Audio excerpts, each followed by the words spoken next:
Hello guys and welcome back to the channel. In this video, I'm going to show you how you can convert a video into PDF file. So let's get started. First of all, you're going to head over to any of the search engine and simply type in video to PDF converter and then simply press enter.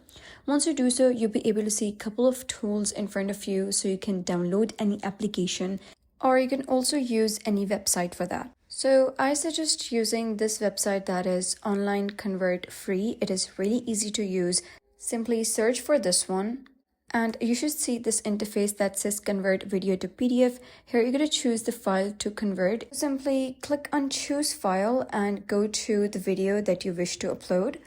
So once it is uploaded, you'll be able to see the video in front of you and you'll be able to see a column. It would say to PDF. You got to make sure it's selected PDF and then click on convert. So once the conversion is completed, you'll be able to see the video has successfully been changed into PDF. You can click on download and download the new converted PDF. So that is how you can convert video to PDF. So if you found this guide helpful, please consider subscribing and leaving a like. It really helps me out and I'll see you next time.